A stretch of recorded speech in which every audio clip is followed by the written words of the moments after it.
வணக்கம். சுப்பிரமணியம் யோகாமணி சேனலுக்கு உங்களை அன்புடன் வரவேற்கிறேன். இன்றைக்கி சமையல் குறிப்பில் நம்ம பார்க்க போகிறது காராவடையும் கடலை மாவு சட்னியும் எப்படி செய்கிறேன்னு பார்க்கலாம் வாங்க. அனைவருக்கும் அன்பு வணக்கம். திருமதி சுப்பிரமணியம். சமையல் குறிப்பில் இன்றைக்கி ஈவினிங் டிஃபனுக்கு ஒரு ஸ்நாக்ஸ் பண்ணுறோம். அது எங்கள் வீட்டு special, all time favourite, all season favourite. அதுதான் பண்ண போகிறோம். காராவடை, தொட்டுக்கிறதுக்கு கடலை மாவு சட்னி. இப்போ முதல்ல வடைக்கு தயார் பண்ணிடலாம். 1/2 கப் கடலை மாவு,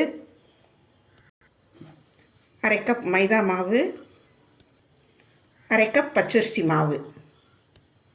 இதுக்கு தேவையான உப்பு, கொஞ்சம் கருவேப்பிலை, மிளகாய் பொடி ஒரு 2 டீஸ்பூன், பெருங்காயத்தூள் 3/4 டீஸ்பூன், மஞ்சள் தூள் ஒரு 1/2 டீஸ்பூன், ஒரு 1/4 கப் உளுந்து எடுத்து ஒரு 2 ஹவர்ஸ் சோக் பண்ணி வச்சுருந்தேன். அதை நல்லா களைஞ்சிட்டேன். இப்போ இதை மிக்சியில் போட்டு நல்லா அரைச்சிட்டு வந்துடுறேன். இதுவும் அரைச்சி எடுத்துகிட்டு வந்துட்டு இந்த மாவோடு கலக்க போகிறேன். இந்த எடுத்து வச்சுருக்க மாவில் கொஞ்சம் ஜிஞ்சர் கார்லிக் பேஸ்ட் கலக்கிறேன். வாசனையாக இருக்கும், ஜீரணம் ஆக்கிறதுக்கு. தேங்காய் பூ 1 டேபிள் ஸ்பூன், பொடியாக நறுக்கின வெங்காயம் 1/2 கப், அதையும் இதில் சேர்த்துடலாம். கடலைப்பருப்பு ஒரு 1/4 கப் எடுத்து ஒரு 2 ஹவர்ஸ் சோக் பண்ணி வச்சுருந்தேன். அது நல்லா களைஞ்சிட்டேன். இப்போ இதை தண்ணி இல்லாமல் எடுத்து இந்த மாவில் சேர்த்துடலாம். இது எல்லாத்தையும் இப்போ முதல்ல நல்லா மிக்ஸ் பண்ணிக்கலாம். மிக்சியில் அரைச்சிட்டு வந்த உளுந்த மாவை இப்போ சேர்க்குறேன். சேர்த்து இதையும் நல்லா கலந்து விட்டுட்டு நமக்கு தேவையான கன்சிஸ்டன்சியில் தண்ணி ஊற்றி கரைச்சிக்கணும். எல்லாம் நல்லா கலந்துட்டேன் பாருங்கள். பஜ்ஜி மாவோட கொஞ்சம் கெட்டியாக இருக்கணும். உளுந்த மாவுக்கு எடுக்கிறத விட கொஞ்சம் நெகிழ்த்தியாக இருக்கும். அதுதான் சரியான பதம். இப்போ இது ஒரு பக்கம் அப்படியே இருக்கட்டும். மீன்வயல் நம்ம சட்னிக்கு ரெடி பண்ண ஆரம்பிச்சிடலாம். இந்த சட்னி கடலை மாவு சட்னின்னு சொல்லுவோம், பாம்பே சட்னி, சலவை சட்னி, அந்த மாதிரி வேறு வேறு பேர்லாம் கூட இருக்குது. பேஸ் ரொம்ப சிம்பிள் தான். இது கடலை மாவு ஒரு 1/2 கப் எடுத்து வச்சுருக்கிறேன். கொஞ்சம் உப்பு, மிளகாய் பொடி, மஞ்சள்தூள் இதான் எடுத்து வச்சுருக்கிறேன். இதில் நல்லா நிறைய தண்ணி ஊற்றி நல்லா நீர்க்க கரைச்சிடலாம். நல்லா தண்ணி விட்டு கரைச்சி வச்சுட்டேன். 2 கப் தண்ணி ஊற்றிருக்கிறேன். கடலை மாவு கொஞ்சம் சின்ன சின்ன கட்டிகளாக வரும். அது கூடுமான வரைக்கும் கட்டி இல்லாமல் நல்லா பொறுமையாக கரைச்சி எடுத்து வச்சுருக்கிறேன். அடுப்பில் ஒரு பாத்திரம் வச்சு அதில் ஒரு 2 ஸ்பூன் எண்ணெய் ஊற்றிருக்கிறேன். எண்ணெய் காஞ்சிருச்சு. கடுகு உளுந்தம்பருப்பு சேர்த்துடலாம்.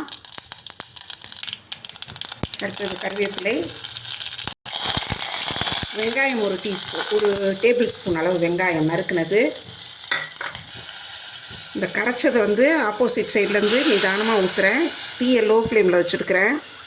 இது உடனே நம்ம கிண்டி விட ஆரம்பிச்சிடணும், இல்லைன்னா அடியில் படிய ஆரம்பிச்சிரும். முதல்ல 2 கப் தண்ணி ஊற்றிருந்தேன். இப்போ இன்னும் கொஞ்சம் 1/2 கப் அளவு தண்ணி ஊற்றுறேன். எவ்வளோ தண்ணி ஊற்றினாலும் இது கெட்டியாக தான் ஆகும். இப்போ பாருங்கள் எவ்வளோ தண்ணியாக இருக்குன்ட்டு.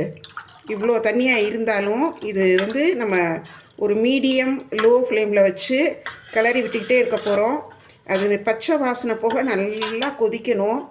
அது கொதிக்க கொதிக்க அந்த ரா ஸ்மெல்லும் போயிடும், சட்னியும் நல்லா கெட்டியாகிடும். நம்ம வேணும்னா இன்னும் கூட கொஞ்சம் தண்ணி ஆட் பண்ணலாம். நல்லா கிளறி விட்டுக்கிட்டே இருக்கணும். இது வச்சுட்டு அந்த பக்கம் இந்த பக்கம் போனோன்னா இம்மீடியட்டாக அடியில் பிடிச்சிரும். அதனால் நல்லாவே கிளறி விடணும். வீடியோ பார்த்துட்ருக்கிற நேயர்கள் நம்முடைய யோகாமணி சேனலுக்கு இது வரைக்கும் சப்ஸ்கிரைப் பண்ணலைன்னா சப்ஸ்கிரைப் பண்ணிக்கோங்க. எங்கள் வீடியோஸ் எல்லாம் லைக் பண்ணுங்கள், ஷேர் பண்ணுங்கள். உங்கள் ஃபீட்பேக் கமெண்ட்ஸில் சொல்லுங்கள். நல்லா அழகாக ஒரு எல்லோயிஷ் ஆரஞ்சு கலரில் வந்துருச்சு இந்த சட்னி. இது பார்த்திங்கன்னா பொங்கி வந்துடும். அதனால் மீடியம் அல்லது லோ ஃப்ளேமில் வச்சு கிளறி விடணும், இல்லைன்னா டக்குன்னு பொங்கி கீழே ஊற்றிடும். அதனால் ஜாக்கிரதையாக கிளறி விடணும். இப்போ இது அந்த ரா ஸ்மெல்லும் போயிடுச்சு பாருங்கள். கொஞ்சம் கெட்டி ஆகிடுச்சு இல்லைங்களா? ரொம்ப கெட்டியாகணுங்கிறது இல்லை, இந்த மாதிரி ஒரு சாம்பார் கன்சிஸ்டன்சி இருந்தால் போதும். இப்போ இதை இறக்கி வச்சுட்டு நம்ம வடைக்கு எண்ணெய் வச்சிடலாம். வடை மாவு நல்லா பக்குவமாக ரெடி ஆகிடுச்சு. அடுப்பில் வாணலியில் எண்ணெய் ஊற்றி அதுவும் காஞ்சிடுச்சு. இப்போ நம்ம வடையை போட ஆரம்பிச்சிடலாம். நீங்கள் கையில் எடுத்துக்கிட்டாலும் சரி அல்லது ஒரு கரண்டியில் எடுத்து போட்டாலும் சரி, இப்படி சின்ன சின்ன பாலாக போடுங்க.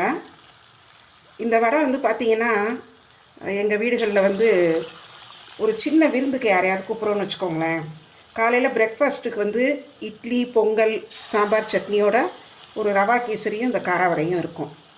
அதே மாதிரி ஒரு ஈவினிங் காஃபி டைம் அப்போ வர்றாங்கன்னாலும் ஒரு ரவா கேசரி, இந்த காரா வடை, காஃபி அல்லது டீ இருக்கும்.